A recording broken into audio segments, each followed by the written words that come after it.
नमस्कार प्रणाम। दिल्ली के मुख्यमंत्री अरविंद केजरीवाल को दिल्ली हाई कोर्ट ने बड़ा झटका दिया है।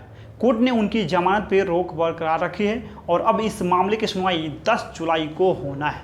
केजरीवाल को दिल्ली की राउज एवेन्यू कोर्ट ने राहत देते हुए 1 लाख के निजी मुचलके पे जमानत दे दी थी, लेकिन ईडी इस फैसले के खिलाफ हाई कोर्ट गई थी और कोर्ट ने पहले ही दिन केजरीवाल की जमानत को लेकर आई निचली अदालत के फैसले पर रोक लगा दी थी और आज कोर्ट के फैसले के बाद वह रोक फिलहाल बरकरार रहेगी।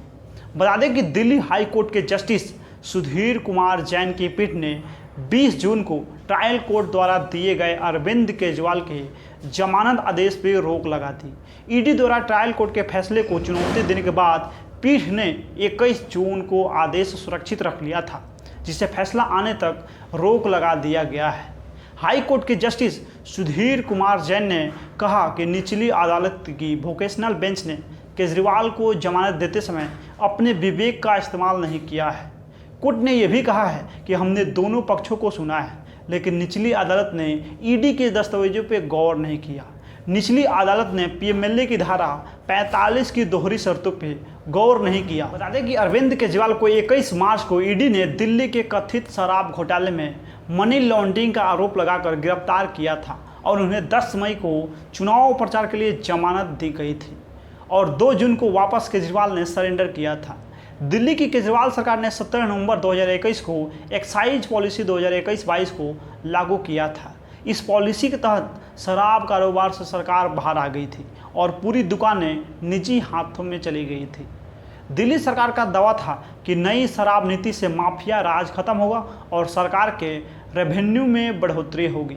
हालांकि ये नीति शुरू से ही विवादों में रहा है और जब बवाल ज़्यादा बढ़ गया तो 28 जुलाई 2022 को सरकार ने इसे रद्द कर दिया।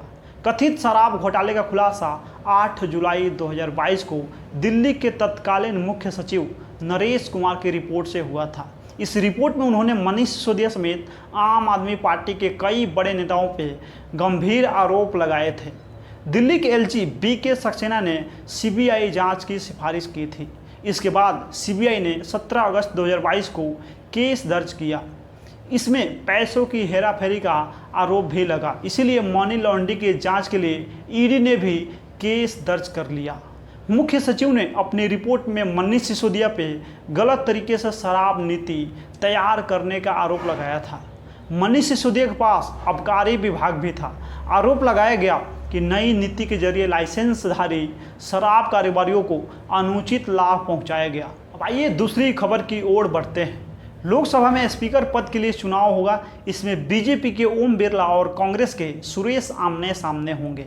ये चुनाव एक तरह से मोदी सरकार के लिए एक बड़ी परीक्षा होगा। इसमें हार जीत के मायने क्या है, आइए आज की इस वीडियो में जान लेते हैं।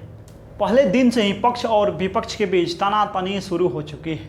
बीजेपी ने पिछले टर्म में स्पीकर रह चुके 3 बार के सांसद ओम बिरला को इस पद के लिए फिर से खड़ा किया है। वहीं कांग्रेस इस पद के लिए सुरेश को खड़ा कर रही है। दरअसल इस पद के लिए सत्ता पक्ष ने सर्वानुमति से राय बनाने की कोशिश नहीं की थी। नतीजा ये है कि साफ टकराव सामने नजर आ रहा है। सत्ता के समीकरण देखें तो सांसद में एनडीए का पालड़ा मजबूत है, लेकिन इंडिया ब्लॉक भी कमर कस चुका है। स्पीकर के चुनाव में सबकी निगाह है एनडीए और इंडिया ब्लॉक के अलावा उस तीसरे पक्ष की ओर भी होगी जो किसी और नहीं है। वो जिधर जाएंगे उधर पलड़ा मजबूत हो सकता है और तभी एनडीए सरकार के सीधे ना सही लेकिन अपरोक्ष तौर पे बड़ा झटका लगेगा।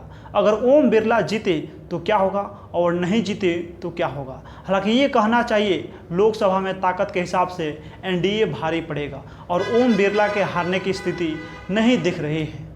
कहने को ये महज स्पीकर का चुनाव है, लेकिन मोदी सरकार के लिए सबसे बड़ी अग्नि परीक्षा होगी। स्पीकर पद के लिए कल यानी 25 जून को नामांकन की तारीख थी। चुनाव के लिए आज वोटिंग होगी। इसमें वही सदस्य हिस्सा ले पाएंगे जिन्होंने शपथ ले ली है। पिछली बार ओम बिरला निर्विरोध स्पीकर चुने गए थे, तब विपक्षी दलों ने भी उन्हें समर्थन दिया था। अगर ओम बिरला जीते तो क्या होगा? देखिए, सदन में एनडीए की पकड़ और मजबूत हो जाएगी। उसका अपना स्पीकर होगा तो ताकत में और इजाफा होगा, साथ ही विपक्ष का मनोबल टूटेगा। सरकार को इस जीत के साथ बड़ा आत्मविश्वास मिलेगा जो उसके आगे काम करने के लिए उसे ताकत देगा। इस तरह एनडीए लोकसभा में अपनी मजबूत पकड़ का प्रदर्शन करेगा। चूँकि लोकसभा में एनडीए गठबंधन के पास पर्याप्त सीटें हैं, लिहाजा वो उसे ताकत मिलेगी कि वो अपने तरीके से काम करता रहे। लोकसभा में बेशक बीजेपी के पास पर्याप्त बहुमत नहीं है, लेकिन गठबंधन दलों को मिलाकर उसके पास भी कुछ भी करने की भरपूर ताकत है। प्रधानमंत्री के तौर पर नरेंद्र मोदी की पकड़ और दमदार होगी और उनकी सरकार को तीसरे टर्म में काम करने के लिए इसी जोश की जरूरत भी है। और अगर ओम बिरला नहीं जीते तो क्या होगा? देखिए, जेडीयू या टीडीपी वोटिंग के समय अलग अलग राह चुनते हैं, तब ये इस सरकार के लिए बड़ा झटका होगा। सरकार के लिए इतना बड़ा झटका होगा कि वो इस दबाव में आ जाएगी कि उसके पास सरकार चलाने के लिए पर्याप्त बहुमत नहीं है। तब मोदी सरकार को तुरंत विश्वास मत लाकर सदन में अपना बहुमत साबित करना होगा। ऐसे में विपक्ष भी उसके खिलाफ अविश्वास प्रस्ताव ला सकता है। ऐसे में सरकार के गिरने का खतरा लगातार बना रहेगा और विपक्ष के दबाव के आगे सरकार दिक्कत में होगी। अपना स्पीकर नहीं होने से एनडीए को विधायी कामों में लगातार मुश्किलों से गुजरना होगा। एनडीए सरकार अगर बच भी जाती है तो अस्थिर ही नजर आएगी और उसका मनोबल टूटा हुआ नजर आएगा। स्पीकर अपना नहीं होने पे सरकार को सदन को चलाने और नए विधेयकों को पास कराने में ही नहीं बल्कि हर काम में दिक्कत होगा। और इस बार चूंकि बीजेपी अल्पमत में है और गठबंधन दलों के सहारे है, लिहाजा इस बार उसके लिए अपना स्पीकर होना सबसे ज़्यादा मायने रखता है, जो नाजुक मोड़ों पे उसकी चुनौतियों में संकट मोचन बन सके। 543 सदस्यीय लोकसभा में बीजेपी के पास 240 सीटें हैं, लेकिन एनडीए की कुल ताकत 293 की है। इसमें टीडीपी और जेडीयू का हिस्सा 28 सदस्यों का है।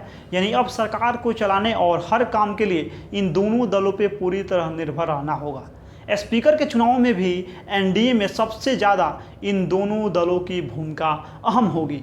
लोकसभा में इंडिया गठबंधन के पास 234 सीटें हैं, जिसमें सबसे बड़ी पार्टी कांग्रेस है तो दूसरी बड़ी सबसे पार्टी समाजवादी पार्टी है।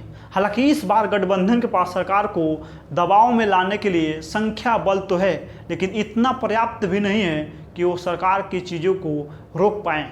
लोकसभा अध्यक्ष का चुनाव कैसे होता है और क्या होता है, उसकी पावर क्या होता है, आइए जानते हैं। देखिए, संविधान के अनुच्छेद 93 के अनुसार लोकसभा अध्यक्ष का चुनाव किया जाता है। सांसद अपने में से 2 सांसदों को सभापति और उपसभापति चुनते हैं। सदस्यों को इस लोकसभा अध्यक्ष के चुनाव से एक दिन पहले उम्मीदवारों को समर्थन का नोटिस जमा करना होता है। चुनाव के दिन लोकसभा अध्यक्ष का चुनाव साधारण बहुमत के जरिए किया जाता है, यानी जिस उम्मीदवार को उस दिन लोकसभा में मौजूद आधे से ज़्यादा सांसद वोट देते हैं तो वह लोकसभा अध्यक्ष बनता है।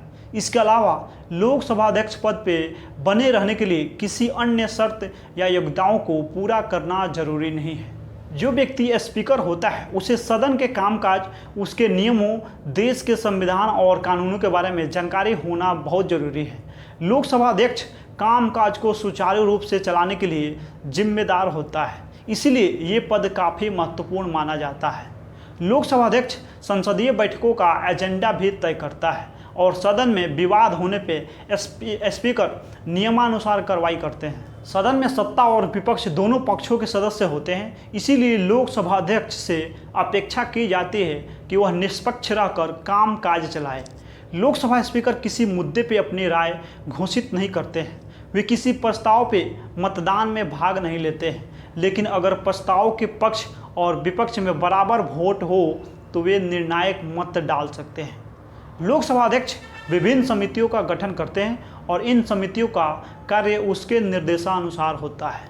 महत्वपूर्ण बात यह है कि अगर कोई सदस्य सदन में दुर्व्यवहार करता है तो लोकसभा अध्यक्ष उसे निलंबित कर सकते हैं। बाकी इस वीडियो में आप लोग अपना प्रतिक्रिया दे दीजिए। मिलते हैं अगला वीडियो में। बहुत बहुत धन्यवाद।